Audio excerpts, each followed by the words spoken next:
আমার জীবনে এই রাজাকারের বাচ্চারা ছাড়া 5ই আগস্টের পর থেকে ছাড়া হাজার হাজার বক্তৃতা করেছি, আর আমার বক্তৃতা লাখ লাখ টাকা বিক্রি করে আমি কিশোরগঞ্জে এমপি হয়েছি। সেইখানে বলে ফজু পাগলা পাগলের মতো কথা কয়। আরে হারামজাদারা, আমি পাগলের মতো কথা কই? বাংলাদেশের নাম যদি বাংলাদেশ থাকে তাহলে জামাত কোনদিন বাংলাদেশের ক্ষমতায় আল্লাহর রহমতে যেতে পারবে না, কারণ আল্লাহ মুনাফিকদেরকে কোনদিন ফেভার করবে না। ইসলাম শান্তির ধর্ম, কেন আমরা শুধু শুধু অশান্তি তৈরি করছি? আমি বলতে চাই, বাংলাদেশের সবচেয়ে বড় মন্দিরটা হোক, সবচেয়ে বড় গির্জাটা হোক, সবচেয়ে বড় প্যাগোডা হোক, সবচেয়ে বড় মসজিদ হোক, দেশ হোক সুন্দর, দেশ হোক সাম্যের, দেশ হোক অসাম্প্রদায়িক, দেশ হোক ধর্মনিরপেক্ষ, যেখানে আপনি আমি আমরা সবাই সুন্দরভাবে থাকবো। কিন্তু আমরা সেটা দেখতে পাচ্ছি না। এই কারণেই হিন্দুরা এখন আলাদা প্রদেশ চাইছে। আমি আসলে আজকে রাজনৈতিক বিষয় নিয়ে কোনো কথা বলবো না, তারপরেও বলতে চাই, দীর্ঘ 17 বছর আমরা নিরাপত্তার সাথে ছিলাম, আমরা ভালো ছিলাম। ওই যুগটা ছিল আমাদের কাছে স্বর্ণের যুগ। চৈতালি চক্রবর্তী নামে এক মহিলা এমন একটি দেশদ্রোহীমূলক কথা বলেছেন যে যদি বেশি বাড়াবাড়ি করেন তাহলে আমরা আন্তর্জাতিক সম্প্রদায়ের সহযোগিতা নিয়ে বাংলাদেশের ভিতরে আলাদা আরেকটি প্রদেশ গঠন করবো শুধু সনাতনীদের জন্য। তার এই বক্তব্যের পরে মূলত সারা দেশ বিক্ষোভে ফেটে পড়েছে এবং একে খুঁজে বের করার চেষ্টা চলছে। তিনি যখন বলেছেন যে বাংলাদেশের ভিতরে আরেকটা রাষ্ট্র তৈরি করে তিনি আলাদা একটা রাষ্ট্র তৈরি করতে চান, এটি সরাসরি রাষ্ট্রদ্রোহিতার শামিল। আর রাষ্ট্রদ্রোহিতার যারা করে তাদের সর্বোচ্চ শাস্তি আপনারা একটু জেনে নেবেন। মহিলা হায় হায়, উনি কিভাবে এই কথাগুলো বললেন আমি জানি না। ওনাকে আমি আগেও দেখছি, উনি আওয়ামী লীগ করে।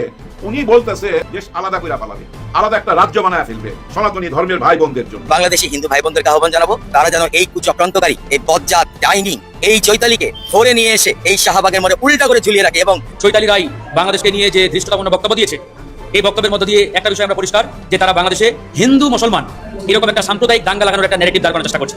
আমার এই দেশের স্বাধীনতা সার্বভৌমত্ব নিয়ে কেউ যদি বিন্দু পরিমাণ ধৃষ্টতা দেখানোর চেষ্টা করে, আমরা ইনশাআল্লাহ সম্মিলিতভাবে তাদের এই ধৃষ্টতা প্রতিহত করব। ভারত থেকে নবনিযুক্ত হাই কমিশনার এসে অখণ্ড ভারতের গল্প শোনাতে চায় আমাদের। কথাবার্তা পরিষ্কার, আমার চট্টগ্রাম, আমার রংপুরের দিকে চোখ দিলে ওই হিন্দুস্তানের 7 সিস্টার চূর্ণ বিচূর্ণ হয়ে যাবে ইনশাআল্লাহ। আর এই যে চীনে যাচ্ছে এখন, এবার চীনে যাওয়াটা কিন্তু অন্যরকম। যার জন্য এত জ্বালা, আমাদের বিমান বাহিনীকে ভাই আরো উন্নত করার জন্য একটা চুক্তি হবে। এই নীলফামারী এয়ারপোর্টটা এই চীনকে দিয়ে দিতে পারে, কত ভালো কাজ। এটা করলেই তো জ্বালাটা বাড়বে। এখানেই শেষ না, আরো আছে। আসসালামু আলাইকুম রহমতুল্লাহ। চৈতালি রায় সোশ্যাল মিডিয়ায় ভাইরাল, এই শাহবাগী নাকি শাহমাগি যেটাই বলেন না কেন, এই চৈতালি রায় কিন্তু এই বাংলাদেশকে নিয়ে উস্কানিমূলক কথা বলছে। কি কি কথা বলছে আপনারা হয়তো অলরেডি দেখেছেন। বাংলাদেশের মধ্যে সে অন্য আরেকটা প্রদেশ তৈরি করবে, কি আজীব ব্যাপার। মানে কেমন যেন মনে হচ্ছে যে সাহসের ট্যাবলেট খেয়েছে। এই 92% বা 95% মুসলমানের দেশে সে নাকি অন্য আরেকটা প্রদেশ তৈরি করবে। এখন তাহলে বোঝেন সে আসলেই সাহসের ট্যাবলেট খেয়েছে কিনা। দর্শক, সে যে সমস্ত উস্কানিমূলক কথা বলছে, আমার মনে হয় এই সমস্ত কথা যদি একজন দাড়িওয়ালা, টুপিওয়ালা, পাঞ্জাবিওয়ালা, জুব্বাওয়ালা, ইসলাম ধর্মের ইসলামী কোনো পোশাক পরিহিত অবস্থায় এই সমস্ত কথা বলতো বা এই ধরনের কোনো কথা বলতো, তাহলে সঙ্গে সঙ্গেই মামলা হয়ে যেত, সঙ্গে সঙ্গেই রাষ্ট্রদ্রোহের মামলা হয়ে যেত এবং জঙ্গি বলে আখ্যায়িত করা হতো। সারা বাংলাদেশ তাকে নিয়ে তুমুল বিতর্ক শুরু হয়ে যেত। হ্যাঁ, একে নিয়েও বিতর্ক শুরু হয়েছে, কিন্তু এর প্রতিবাদে সরকারের পক্ষ থেকে কোনো পদক্ষেপ এখন পর্যন্ত কিন্তু দেখা যায়নি। অথচ সে মিডিয়ার সামনে এসে স্পষ্ট প্রকাশ্যে ঘোষণা দিচ্ছে বাংলাদেশের মধ্যে আরেকটি প্রদেশ তৈরি করবে। এ সম্পূর্ণ রাষ্ট্রদ্রোহীর মামলা হওয়া উচিত। অথচ সরকার একে নিয়ে কোনো মাথা ব্যথাই নেই। কিন্তু যদি একজন ইসলামী পোশাকধারী কেউ হতো তাহলে দেখতে না তখন মিডিয়ায় কি শুরু হয়ে যেত।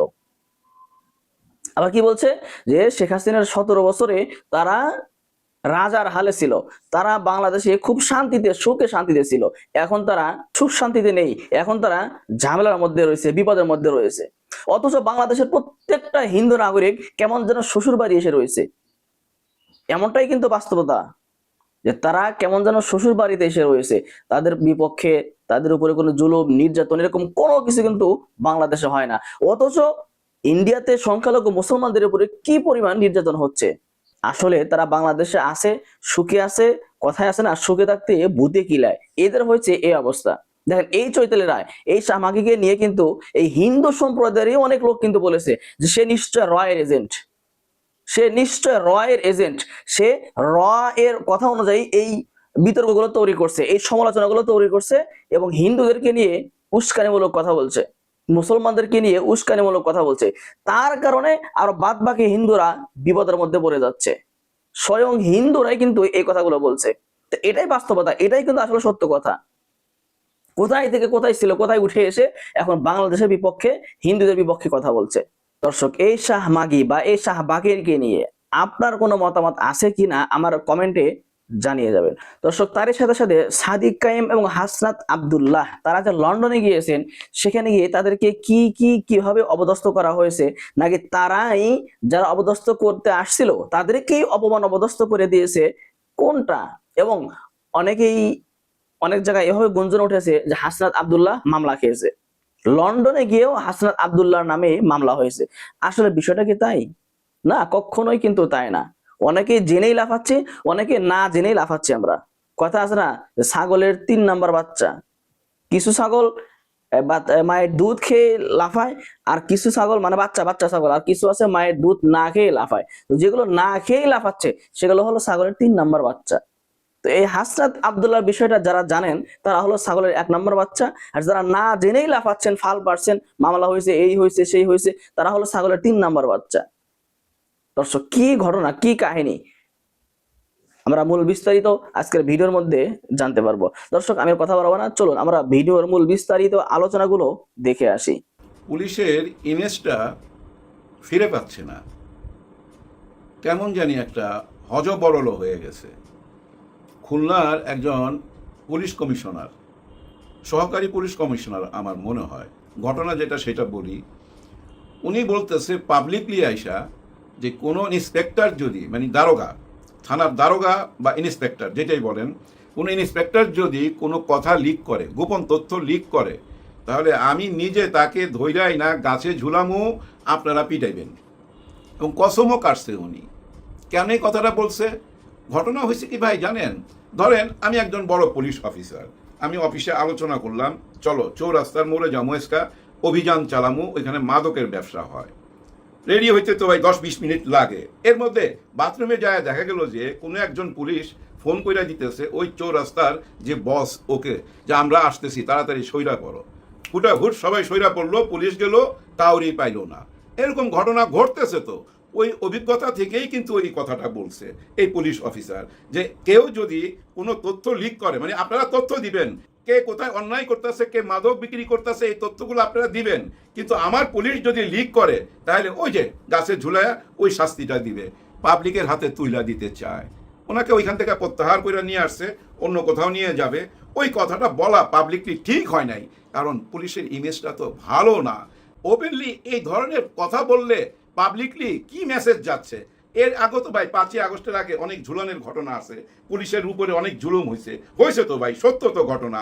ওইগুলা মনে করাই দিচ্ছে না উনি, এই পুলিশ অফিসার যেভাবে পাবলিকলি এই কথাটা বললো, মানুষ আরো লাই পাওয়া যাবে। তো এই কথাটা কেন বললাম দেখেন, এই যে মিছিল বাইর হইতেছে, জয় বাংলা আওয়ামী লীগের মিছিল বাইর হচ্ছে, কেন বাইর হচ্ছে?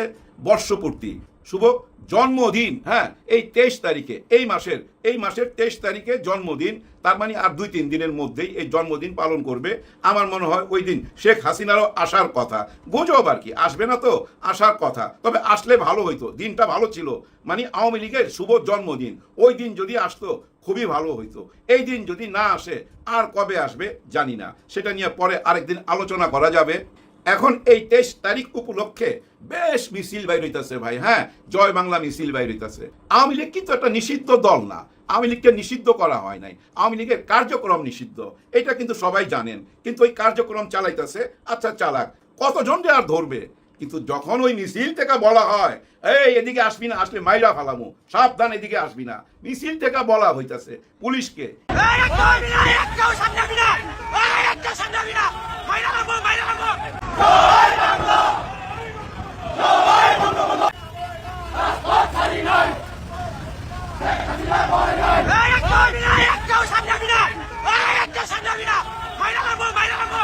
এখন আপনারাই বলেন, এই ধরনের হুমকি ধামকি যদি পুলিশকে দেয়, পুলিশের ইমেজ থাকে না।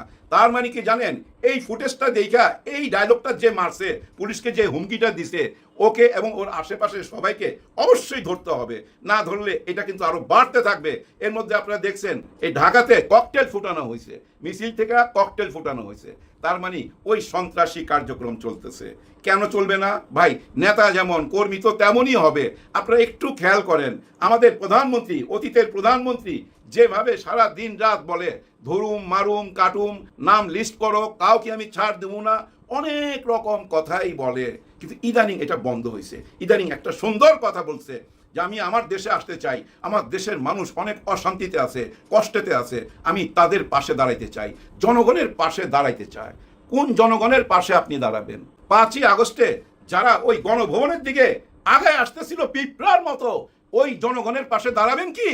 নাকি এই যে আমাদের তারেক রহমান সাহেব যেদিন লন্ডন থেকে আসলো, এয়ারপোর্ট থেকে নিয়ে 300 ফিট পুরা ঢাকা শহরে যে জনগণরা ছিল, ওই জনগণের পাশে দাঁড়াবেন? নিশ্চয়ই আপনি ওই জনগণের পাশে দাঁড়াবেন না। যারা শহীদ হাদির জানাজায় আসছিল, ওই জনগণের পাশে আপনি দাঁড়াবেন না। নিশ্চয়ই আপনি বেগম খালেদা জিয়ার জানাজাতে যে জনগণ আসছিল, সেই জনগণের পাশে কি দাঁড়াবেন? নিশ্চয়ই সেই জনগণের পাশে দাঁড়াবেন না। আপনি দাঁড়াবেন কাদের পাশে? আপনার আওয়ামী লীগের পাশে। বাকি সবাই হিসাব আলাদা, আপনার আওয়ামী লীগের পাশেই তো আপনি দাঁড়াবেন। আর এইটাই হচ্ছে বর্তমান যুগের ভুল রাজনীতি। এই পথে আপনি আগেও ছিলেন, এখনো যদি থাকেন আগাইতে পারবেন না। পথ চেঞ্জ করেন, রাস্তা চেঞ্জ করেন। বাংলাদেশের সবাইকে নিয়ে ভাবতে হবে। বাংলাদেশের সবাই তো জনগণ, আপনারাই তো সবাই মন্ত্রী মিনিস্টার, বড় বড় নেতা, আমরা তো সাধারণ জনগণ। আমাদের পাশে দাঁড়াইতে হবে, আমাদের পাশে দাঁড়াইবার রাজনীতি করেন। ওই হিংসার জুলুমের রাজনীতি আর চলবে না। এই দেশে জুলুমের রাজনীতি চলবে না। যাই হোক ভাই, যে কথাটা বলার জন্য আসছি, পুলিশের কথা তো বলা হয়ে গেছে। ভাই পুলিশের কথা কেন বললাম বুঝেন তো ভাই? পুলিশ ছাড়া কি বাঁচতে পারবেন? পুলিশ ছাড়া একটা দেশ চলতে পারে? পুলিশ ছাড়া ভাই আপনি 24 ঘন্টা টিকতে পারবেন না পুলিশ ছাড়া। হ্যাঁ, পুলিশ হরতাল করুক না ভাই, হ্যাঁ বলুক যে আমরা 7 দিনের জন্য হরতাল করলাম। ঘরে ঘুমাইতে পারবেন? ঘুমাইতে পারবেন না। দোকানপাটে মালপত্র রাখতে পারবেন? রাখতে পারবেন না। ব্যাংকের টাকা পয়সা রাখতে পারবেন? রাখতে পারবেন না। সব লুটপাট হয়ে যাবে। মা বোনের ইজ্জত নিয়ে ছিনিমিনি খেলা হবে এই পুলিশ না থাকলে। গণহারে ধর্ষণ হবে তো এই পুলিশ না থাকলে। এই পুলিশ যদি ভাই রাস্তায় যদি না থাকে, একদিন যদি রাস্তায় না থাকে, যাইতে পারবেন অফিসে বা বাসায় ফিরতে পারবেন? গাড়ি চালাতে পারবেন? পারবেন না। এই যে পচা গলা লাশ কবর থেকে তুইলা আনে, কারা তুইলা আনে? এই পুলিশ তুইলা আনে। এই পুলিশ সারা রাত জাগে বলেই আমরা সারা রাত ঘুমাইতে পারি। পুলিশ তো লাগবেই, পুলিশকে অবহেলা করা যাবে না। যার জন্য পুলিশ নিয়ে কথা বললাম। নতুন পোশাকে পুলিশ আসতেছে, নিশ্চয়ই চাইবো আপনারা সত্যি সত্যি জনগণের বন্ধু হইতে পারবেন আর জালিমের শত্রু হইতে পারবেন। দেশের থেকে দুর্নীতি বন্ধ করতে পারবেন। হ্যাঁ ভাই, দুর্নীতির কথা যখন আসলো একটু কথা বইলা নেই, তারপরে বলুন আমাদের হাসনাত আব্দুল্লাহ আর সাদেক কাইমের কথা, ওইটা বইলা শেষ দিমু। আমাদের সারোয়ার সাহেবের কথা বলি, ডিসি সারোয়ার সাহেব, ওনাকে তো আপনারা সবাই চিনেন। কেমন মানুষ জানেন তো? আমি ব্যক্তিগতভাবে খোঁজ খবর নিয়ে দেখছি ভাই, একজন সৎ মানুষ ভাই। ওনার কাছের মানুষরা আমাকে বলছে একজন সৎ মানুষ। উনি যদি ইচ্ছা করতো এই ঢাকা শহরে 50টা বাড়ি বানাইতে পারতো, বিদেশের টাকা পয়সা পাচার করতে পারতো, অনেক সুযোগ ছিল। কারণ একটা টাইমে তো দেখছেন র্যাবের ম্যাজিস্ট্রেট হিসেবে উনি এই যে ভেজাল খাদ্য নিয়ে এই ঢাকা শহরে অভিযান চালাইছিল। প্রত্যেকটা অভিযান সফল হয়েছিল এবং অনেকটা ভাই রোধ করতে পারছিল। এখন উনি ছিল এই সিলেট শহরে। সিলেটের একটি মাজারে ভাই কোটি কোটি শত কোটি টাকা বছরে আয় হয়। এই টাকা কোথায় যায়, কারা নেয়, কারা খায়, এই ব্যাপারটা উনি সামনে তুলে আনছিল। উনি জানতে চাইছিল এই টাকার হিসাব। আর এই মাজার প্রাঙ্গণে, এই মাজারের আশেপাশে যেভাবে মাদকের ব্যবসা হয় সেটা উনি বন্ধ করতে চাইছিল। এর মধ্যেই কিন্তু উনি বদলি হয়ে গেল। ওইটা যখনই উনি চাইছে তখনই উনি বদলি হয়ে গেল। আচ্ছা, বদলি কইরা যদি আরেকটা শহরে পাঠাইতো, আরেকটা জেলায় পাঠাইতো, সেটা অন্য কথা ছিল। ওনার সমস্ত কার্যক্রমই তো বন্ধ করে দেওয়া হইলো। ওনাকে এখন সচিব বানানো হয়েছে, ওনাকে মন্ত্রণালয় নিয়ে আসছে, এখানে উপসচিব হিসাবে এখন উনি অফিসিয়াল কাজকর্ম করবে। ওইভাবে আর অভিযান কি চালাইতে পারবে? পারবে না। দেখেন, একটা ভালো মানুষের কার্যক্রম বন্ধ হয়ে গেল। কারণ এই সিস্টেমের কারণে, এই সিস্টেমের মধ্যে এখন ফেলে দিল সারোয়ার সাহেবকে। দেখবেন এই সিস্টেমে পয়রা যায় ওই সবাই মতো হয়ে গেল। আমরা আরেকজন সারোয়ার সাহেবকে কবে পাবো জানি না, নিশ্চয়ই আসবে, আমরা অপেক্ষায় রইলাম। ভাই ব্রাদার, এবার চলে যাই লন্ডনে। আপনারা তো জানেন ওইখানেও কিন্তু একটা ওই হুমকি ধামকি চলে আসছে। হ্যাঁ ভাই, এই যে যেমন ওই যে পুলিশকে হুমকি দিল, মৃত্যুর হুমকি, মাইরা ফেলাবের হুমকি, ওইখানেও কিন্তু এক লোক ছাত্রলীগ করে, হ্যাঁ ছাত্রলীগ করে। সে কিন্তু ওই যে একটা গাড়ি নিয়ে, ভেসপা বা হোন্ডা বাইক কি জানি বলে, ওইটা নিয়ে হাসনাত আব্দুল্লাহর গাড়ির পিছনে পিছনে, আপনারা দেখছেন ওই ভিডিওটা, গাড়ির ভিতর থেকে ভিডিও করতেছিল, আর সে পিছনে বারবার আসতেছিল, আগে যাইতে চাইতেছিল। এরপরে ঘটনাটা আমরা জানি না, সে ভিডিও দেখি নাই। শোনা গেছে কি সে সামনে যায় গাড়িটা আটকাইছে, তারপরে বাঘ বিতণ্ডায় জড়াইছে, ওইখানে হয়তো ধাক্কাধাক্কি হয়েছে বা কিছু একটা হয়েছে, কিন্তু নিশ্চয়ই হাসনাত আব্দুল্লাহ গাড়ি থেকে বের হবে না, নিশ্চয়ই বের হওয়া উচিত হবে না। ওইখানে তার বন্ধু বান্ধব সেটা মোকাবেলা করছে। ওই লোক যায় একটা মামলা ঢুকে দিছে, কি তাকে মেরে ফেলার হুমকি দিছে, মারতে চাইছে, অ্যাটেম্প টু মার্ডার, হাবি জাবি একটা মামলা ঢুকে দিছে, যার জন্য হাসনাত আব্দুল্লাহকে ডাকছিল। হাসনাত আব্দুল্লাহ গেছে, উনি সমস্ত আলাপ করছে, ওনার সাথে ওনার একটা উকিল ছিল, সব কিছু বুঝাই দিছে এবং ওই ভিডিও দেখাইছে। তারপর হাসনাত আব্দুল্লাহ চলে আসছে এবং হাসনাত আব্দুল্লাহ ইংল্যান্ডের পুলিশকে ধন্যবাদ দিছে তাদের কার্যক্রমের জন্য। এখন খেয়াল করেন, এই যে যাওয়ার পর থেকে সবাই দৃষ্টি আমাদের হাসনাত আব্দুল্লাহর দিকে। হাসনাত আব্দুল্লাহর পিছনে ওরা ডিম নিয়ে আসতেছে, ওদেরকে অ্যারেস্ট করতেছে, হাসনাত আব্দুল্লাহ আঙ্গুল দেখাইতেছে, আবার ডিম দেখাইতেছে, ঘৃণার জবাব ঘৃণা দিয়েই দিতেছে ভাই, কাউন্টার জবাব দিয়েই যাচ্ছে। কিন্তু সাদেক কাইয়ুম কোথায়? সাদেক কাইম কিন্তু এই ফ্রেমের মধ্যে নাই, এই ডিম মারামারির মধ্যে নাই, ওই আঙুল দেখাদেখির মধ্যে নাই। সাদেক কাইম আছে তার নিজস্ব কাজে, যে কাজে গেছে, যেভাবে চীন থেকে কাজ করে আসছে ঠিক একই কাজ এখানে করছে। বিভিন্ন বিশ্ববিদ্যালয়ে যাচ্ছে, তাদের লেখাপড়ার মান দেখতেছে, হোস্টেলের মান, থাকার মান, খাওয়ার মান, কেমনভাবে তারা থাকে, কেমনভাবে লেখাপড়া করে, কি কি সুযোগ সুবিধা পায়, এইসব দেখতেছে। আর ভিতরে ভিতরে যে কাজটা করার সেটাই করতেছে। সাদেক কাইম শুধু একজন ছাত্র নেতা না, একজন রাজনীতিবিদ। সাদেক কায়েম তো রাজনীতিতে আসবে, সে তো জানে কি করতে হবে, আর বড় ভাইদের সঙ্গে তাদের যোগাযোগ আছে। আমি বলতে চাচ্ছি জামাতে ইসলাম আর শিবির ইনারা কিন্তু কেউ আলাদা না। এনসিপি আমি মনে করি আলাদা কেউ না, একসাথে আছে, এখনো আছে, আগামীতেও থাকবে। ততক্ষণ পর্যন্ত থাকবে যতক্ষণ পর্যন্ত গণভোটের অধিকার আদায় না হবে। কেউ হতাশ হবেন না, গণভোটের অধিকার আদায় হবে। প্রধানমন্ত্রী এই মুহূর্তে নাই, দেশের ভিতরে অনেক রকম প্রবলেম, এই প্রবলেমগুলো নিশ্চয়ই মোকাবেলা করবে আমাদের স্বরাষ্ট্রমন্ত্রী সালাউদ্দিন সাহেব। হ্যাঁ, সালাউদ্দিন সাহেব চারিদিকে নজর একবার বুলান, আইন কানুন ঠিক মতো চলতেছে না, অনেক হত্যাকাণ্ড চলতেছে, দোকানের ভিতরে ঢুইকা চাপাতি দিয়া কোবাইতেছে, মানুষের টাকা পয়সা লুট করে নিয়ে যাইতেছে। আপনাদের মনে আছে ওই যে একজন রংবাজ সন্ত্রাসী কাইল্লা ফারুক নামে, তাকে ধরছিল পুলিশ, তারপরে মাইক দিয়া রাস্তা রাস্তায় হাঁটাইয়া দেখাইছে যে এই হচ্ছে সে কাইল্লা ফারুক, এই হচ্ছে সেই সন্ত্রাসী। সেই সন্ত্রাসী ভাই ওই জেল থেকে আবার বাইর হয়ে গেছে, বাইর হয়েই কিন্তু বুঝছেন 4টা জায়গায় আবার আক্রমণ করছে, তাকে এখন পুলিশ খুঁজতেছে, হয়তো আবার অ্যারেস্ট করবে।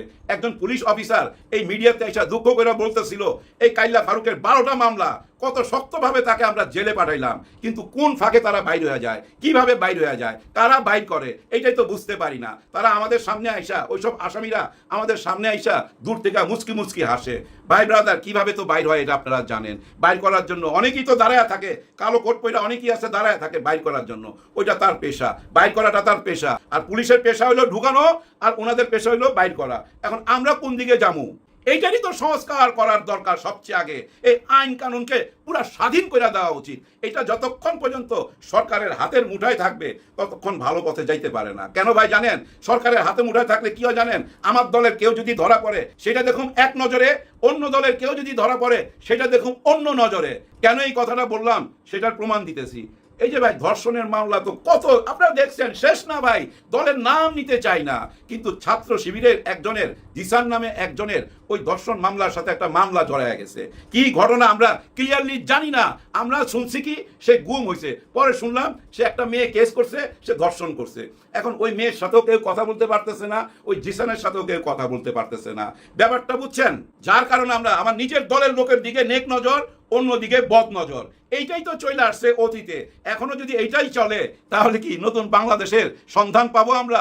নিশ্চয়ই না। অপেক্ষায় রইলাম। আল্লাহ বলছে ভাই ভালো দিনের জন্য অপেক্ষা করো, ভালো দিন মনে মনে কামনা করো, নিশ্চয়ই ভালো দিনের দেখা পাবা। পুরো বিশ্বের নজর এখন বাংলাদেশের দিকে, এমনকি বাংলাদেশের রাজনীতি 360 ডিগ্রি ঘুরে যাওয়ার উপক্রম।